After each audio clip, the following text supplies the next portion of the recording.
Let's take a deep breath in and a deep breath out.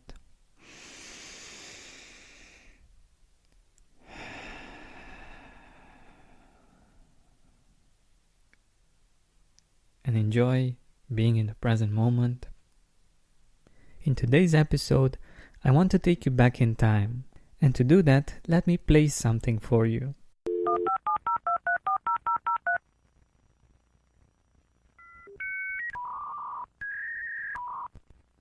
Do you remember these sounds?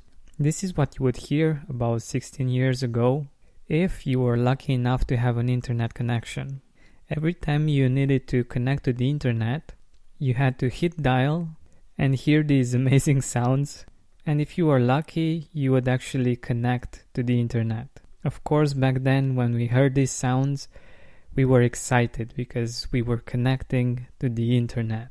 And I remember the first time we got the internet at home, it was actually a service that only provided email access. So we didn't actually have access to the internet, but only to sending and receiving emails. But I was very excited because I could send emails to my brother who was at the time in France, and I no longer had to go to internet cafes just to talk with him. We talked on the phone, but it was really expensive. And since the entire family wanted to talk a little bit with him, the internet provided an amazing solution to keep in touch. So just a few years ago, basically, just loading google.com took about 33 seconds. The maximum internet speed was 56 kilobytes per second. That is 0.056 megabytes per second. And the funny thing is that we were happy with that. Now the internet connection that we have on our mobile devices, it's not 10 or 20 times higher, but it's 100 times higher than the dial-up connection. And if a website, for instance, doesn't load almost immediately, most of us close it. Compare that with waiting for 33 seconds for Google to load. What I want to point out with this is that our life is getting better and better. But we have this natural tendency to get used to the new level. It's the same with income.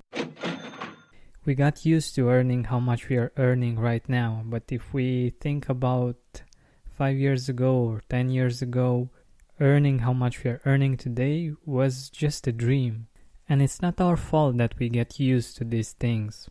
There is this concept in positive psychology called hedonic adaptation that researchers have found that we all have, and that gives us the tendency to return to a set level of happiness despite life's ups and downs. So for instance, after something good happens, like a raise, it takes us a while until we adapt to that new level and we make it a baseline for our life. It becomes commonplace for us, the new normality, and this motivates us to grow more and more and gives our conscious mind space to do it because our brain doesn't think that is still necessary to focus on them because we already have them. We have already achieved them. But what I invite you to do in this time travel that we're doing is to remember how much you wanted some of the things that you now have. And I'm not just talking about physical things. I'm talking about relationships, skills, recognition, emotional abilities, positive habits. Take this time to shift your focus. Take your attention from what's lacking in your life, what you still need to work on, what your problems are right now, and give yourself the time to appreciate your growth, how much better your life is, whether you think about your internet connection and the ability to keep in touch with the people that you love and care about, or your current income and all of the things that you can now offer yourself and your family that you couldn't in the past. Just think about these things and see how they make you feel. Take this time, even after you finish listening to the podcast, to think about these things And after filling your own emotional cup, when you feel that it's overflowing, share it with others. If you're grateful about your spouse, or your children, or your parents, let them know. This will not only enhance the power that gratitude will have on you, but it will also create a beautiful ripple effect that will touch the lives of others as well. So I'll leave you to it. Have fun and let me know how it went.